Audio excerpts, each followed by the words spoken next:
Halo, selamat pagi. Kita berjumpa kembali dalam ruang publik KBR bersama saya Rizal Wijaya yang dipersembahkan oleh ICEL, Indonesian Center for Environmental Law. Tema pagi hari ini adalah apakah Indonesia sudah move on dari batu bara? Nah, saudara, krisis iklim dan pencemaran lingkungan hidup akibat penggunaan energi fosil semakin mengancam kehidupan manusia. Salah satu sektor penting dalam upaya memitigasi krisis iklim adalah sektor energi sebagai salah satu penyumbang emisi gas rumah kaca. Terlebih, alternatif energi fosil yang tinggi karbon mulai semakin populer, terjangkau, dan andal. Salah satu sumber energi yang perlu didorong untuk ditinggalkan adalah penggunaan batu bara sebagai sumber energi yang menghasilkan emisi karbon tertinggi untuk setiap daya listrik yang dihasilkan. Tidak heran apabila penghentian investasi pada batu bara dan pemensiunan penggunaan batu bara merupakan salah satu komitmen penting yang disepakati berbagai negara dalam Konferensi Iklim Perserikatan Bangsa-Bangsa COP26. Dan pemerintah Indonesia beberapa kali juga telah mewacanakan pemensiunan dini PLTU batu bara.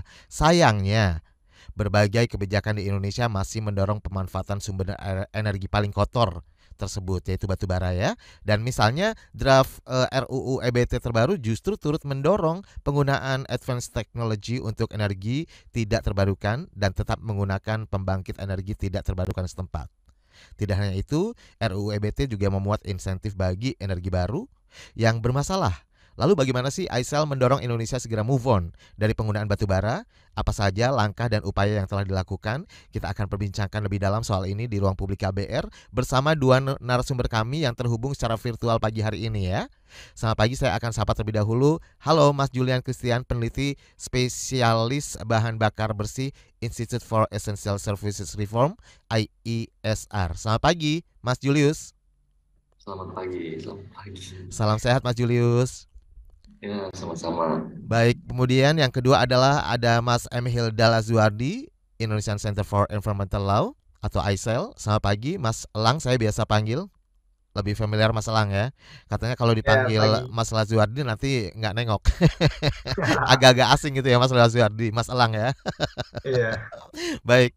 Dan ini tema kita menarik sekali ya, dan juga kita nanti akan berikan kesempatan juga untuk Anda pendengar yang mendengarkan kami di 100 radio jaringan KBR di seluruh Indonesia dan di Jakarta melalui 104,2 MS3 FM.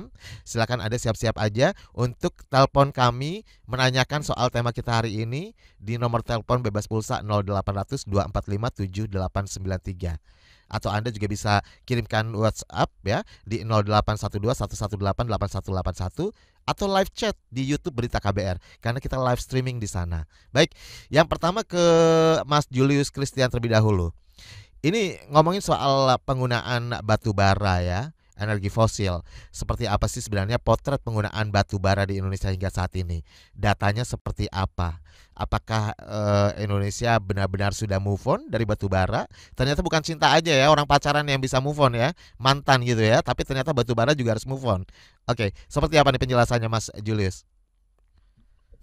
Iya, oke. Jadi untuk batu bara ya di Indonesia memang kita salah satu sumber energi utama ya batu bara. Kalau kita lihat dari datanya SDM itu terakhir kita hampir 40% lah energi di Indonesia itu berasal dari batu bara. Sebagian besarnya itu dia dipakai di pembangkit listrik. Jadi listrik yang kita pakai sehari-hari di rumah ya sekitar 60% itu sumbernya dari batu bara. Memang belakangan ini mungkin setahun terakhir lah ya sudah ada beberapa arahan untuk perubahan kebijakan ke depan, cuman mungkin bagaimana dampaknya nanti apakah benar-benar sudah move on, nah itu mungkin bisa kita bahas lebih lanjut sih di pertanyaan di obrolan berikutnya ya. Cuman kalau secara singkat ya saya sih bilang belum lah. Jadi masih berapa persen, Mas Julius? Kalau sekarang data terakhir tuh yang tahun lalu tuh sekitar 37% dari energi kita sumbernya dari batu bara. Hampir 40% ya. Bener. Oke, sisanya yang 60% itu. Sisanya sekitar 30%-an itu dari minyak bumi. Lalu 20% ya, 20% kurang lebih dari gas dan belasan persen lain dari energi terbarukan. Jadi energi terbarukan tuh macam-macam ya, ada termasuk dari PLTA, terus panas bumi atau geotermal, atau juga ada biomasa, surya, angin. Cuman proporsinya untuk surya dan angin sampai sekarang masih sangat kecil sih, mungkin di Oke, bawah 1% masih. baik. Masih di bawah 1%. Sementara batu bara penggunaannya masih hampir 50% ya, hampir setengahnya Hmm. gitu ya Mas ya. Ya. Miris sih, saya juga baru sadar nih. Dan banyak masyarakat mungkin yang mendengarkan pagi hari ini juga baru sadar, oh ternyata selama ini aku pemakaian listrik juga ternyata bahan bakarnya dari ini ya, dari batu bara gitu ya Mas ya. Oke. Iya. Dan mudah-mudahan siaran pagi hari ini dapat meningkatkan awareness di masyarakat. Nah, kalau dibandingkan dengan negara lain, ini terkait dengan penggunaan batu bara.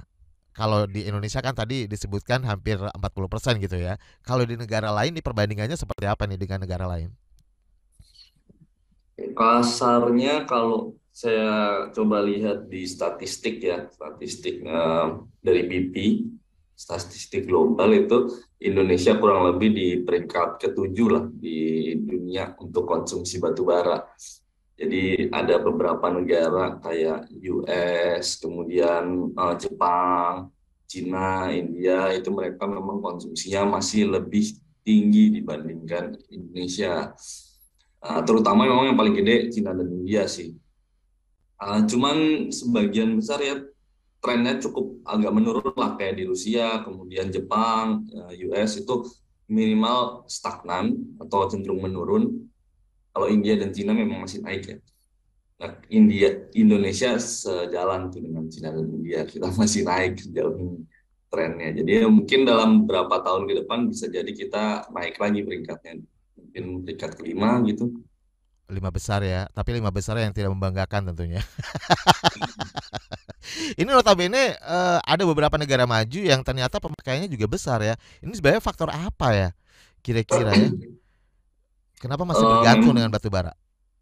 Ya memang karena awal dulu memang batu bara kan cukup banyak ya dipakai di bahkan di negara-negara Eropa, di Inggris, Jerman itu juga mereka didominasi pembangkitan dengan batu bara. Baru belakangan ini mungkin beberapa dekade terakhir yang isu tentang polusi dan krisis iklim semakin mendorong perubahan kebijakan gitu ya, lalu mendorong peralihan baru ke energi terbarukan. Nah, ini yang membuat memang di beberapa negara, ya terutama negara yang menghasilkan batu bara juga ya, seperti di Mhm. Amerika Serikat itu kan mereka juga menghasilkan merupakan salah satu negara penghasil batu bara yang cukup besar juga, Rusia gitu. Jadi memang di satu sisi mungkin mereka sama lah ya logikanya kayak di Indonesia, pengenlah kita pakai sumber daya kita dulu sampai habis gitu baru kita berhenti. Cuman memang bedanya mereka trennya semakin menurun sih Turun. karena ya pressure terhadap mereka lebih tinggi mungkin ya. Oke. Atau karena faktor kebijakannya juga tidak mendorong penggunaan batu bara, barangkali seperti itu ya. Hmm. Oke. Nah, sementara nih apa dampak buruk dari penggunaan batu bara dan mengapa batu bara ini tadi di awal saya juga menyebut sebagai sumber energi paling kotor ya. Hmm. Bagaimana penjelasannya, Mas?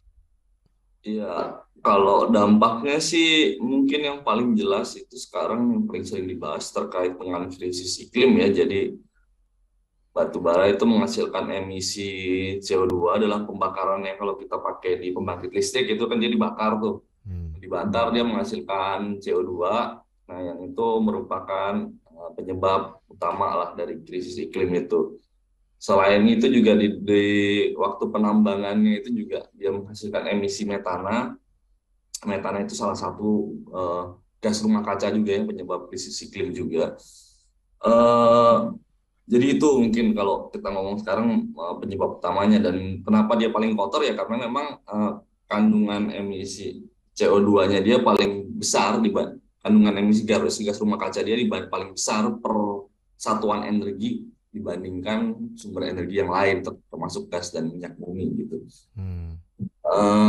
Tapi selain itu juga ya ada efek lain lah seperti polusi udara gitu ya. Kalau kita lihat PLTU dia selain menghasilkan emisi CO2 kan asapnya tuh kelihatan tuh kotor gitu. Nah itu ya menghasilkan berbagai gas polutan lain lah, sulfur dan lain-lain yang memang partikulat gitu ya, yang memang merusak kesehatan lah masyarakat, terutama masyarakat yang tinggalnya di sekitar pembangkit gitu.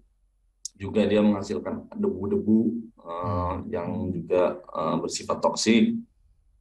Di sisi tambangnya juga dia menyebabkan perubahan bentang alam dengan adanya lubang-lubang galian tambang, terus juga seringkali ada pencemaran-pencemaran. Belum lagi kita kalau bicara dampak sosialnya gitu. Misalnya konflik lahan lah ya, konflik lahan. Kemudian juga ada dampak terhadap institusi-institusi pemerintahan di daerah yang misalnya seringkali kita baca terkait dengan korupsi, pemberian izin, konsesi kayak gitu ya. Itu mungkin banyak sih dampak-dampak negatif dari batu bara. Oke. Jadi memang sudah sangat jelas ya dampaknya dari berbagai aspek gitu ya Mas ya. Dan ironisnya adalah justru Indonesia masih menempati peringkat 7 di dunia dan belum ada tanda-tanda stagnan atau bahkan turun gitu ya Mas ya. Malah ada progres gitu, naik terus gitu. Atau seperti apa? Tanda-tanda mungkin ya itu tadi saya bilang tahun lalu kita mulai ada tuh ya, dari pemerintah bilang kita mau moratorium atau mau menghentikan penambahan PLTU baru per 2025 kalau nggak salah. Hmm, Tapi 3 tahun masih nanti lagi. ya, Nggak sampai masih 3 tahun ngabisin lagi. dulu nih beberapa proyek-proyek yang udah terlanjur, yang katanya kemarin udah terlanjur ditandatanganin, udah lanjur kontrak, mesti kita jalanin dulu lah, baru ntar Hmm, berhenti gitu. oke. Tapi ya harapannya sih mungkin semakin berjalannya waktu ini mungkin beberapa tahun ke depan juga semakin banyak pressure dari dunia internasional juga, kesadaran masyarakat di Indonesia juga semakin tinggi terhadap masalah ini. Ya mungkin akan semakin banyak perubahan kebijakan dari pemerintah sih harapannya kayak gitu. Oke, baik. Nanti kita akan bahas lebih dalam lagi ya Mas Julius ya. Sekarang saya ke Mas Elang atau Mas Hilda Lazuardi dari Aisel. Mas Elang, hingga saat ini pemanfaatan batu bara sebagai sumber energi masih terus berlangsung. Tadi disebutkan ya, sudah penjelasannya sudah sangat gamblang. Nah, bisa dijelaskan terlebih dahulu mengapa hal ini masih terjadi? Kalau tadi kan di beberapa negara karena ada dorongan ya, mungkin seperti sumber alamnya yang paling besar kayak di Amerika seperti itu ya. Kalau di Indonesia sebenarnya seperti apa nih? Apakah terkait dengan kebijakan juga atau seperti apa? Nah, nah, sebenarnya kebijakan sangat berpengaruh ya karena ada Hmm. aspirasi juga dari bahkan pengambil kebijakan untuk misalnya bagaimana kita memanfaatkan sumber daya alam kita, terutama batu bara. Jadi Hmm. itu bahkan masuk ke dalam diskursus uh, terkait dengan energi terbarukan. Ketika kita membahas energi terbarukan, kan kita punya batu bara nih, apa tidak sayang apabila kita tidak gunakan gitu. Hmm. Ya itu tentu jadi perdebatan kan. Apakah ketika kita punya kita harus gunakan gitu. Kita punya barang belum tentu harus kita gunakan kan. Nah, Apalagi kalau kalau dari dampaknya sudah sangat jelas dampak negatif gitu ya. iya, kita punya misalnya rokok gitu. Nggak harus kita gunakan kan. Analoginya itu ya. Iya. Nah, kalau dari aspek kebijakan juga juga sampai saat ini misalnya kebijakan energi nasional itu di peraturan pemerintah terakhir tahun 2014 itu ya batu bara itu diatur sebagai minimal Hmm. minimal 30% di 2025 dan minimal 2050 itu 25%. Jadi dengan adanya kata minimal tadi misalnya tadi 40%, 37% itu secara secara nasional ya. Kalau kita zoom misalnya ke sektor ketenaga listrikan itu angkanya jauh lebih gede lagi tuh. Hmm. Nah, apakah itu menyalahi? Ya enggak, karena frasa yang digunakan dalam dalam termasuk dalam turunannya, misalnya Rencana Umum Energi Nasional, Rencana Umum Ketenaga Listrikan Nasional, itu adalah minimal. Nah, eh, termasuk juga, eh, jadi kalau seandainya pembangunan PLTU tadi, kita bisa merujuk ke Rencana Umum Pengadaan Tenaga Listrik. Sebenarnya ini nggak punya PLN doang. Misalnya ada pembangkit swasta, dia biasanya juga punya RUPTL. Tapi sayangnya yang bisa diakses sejauh ini hanya RUPTL PLN. Hmm. Kalau kita lihat yang punya PLN saja, itu setidaknya ada 37 yang baru. Itu setelah komitmen untuk mencoret PLTU batubara di COP26 kemarin kan. Itu masih bersisa 37. Itu dari yang punya PLN doang. Dengan banyaknya kawasan industri itu biasanya mereka punya pembangkit sendiri. Jadi angkanya agak gaib juga kalau ditanya seberapa banyak sih se Indonesia gitu. Iya juga Karena nggak gaib ya. transparan ya, Bener, ada yang transparan, ada yang tidak gitu. nggak ada tahu pastinya ya. Ya SDM harusnya tahu sih. Tapi saya kan bukan orang SDM. Karena RUPTL itu disetujui ESDM. Oke, sebenarnya tahu ya. Nah, Dan mestinya sih transparan ya. Harapannya seperti itu. idealnya transparan. Baik.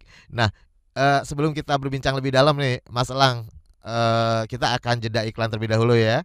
Dan udah ada beberapa pertanyaan juga melalui YouTube channel Berita KBR dan juga sudah ada beberapa SMS dan WhatsApp yang masuk di nomor 0812 118 8181. Atau Anda yang ingin ikut komentar atau bertanya terkait tema kita hari ini, silakan Anda bisa langsung telepon bebas pulsa di 0800 245 7893 atau mention ke akun Twitter @kbr.id ya. Jangan kemana-mana, tetap bersama saya Rizal Wijaya.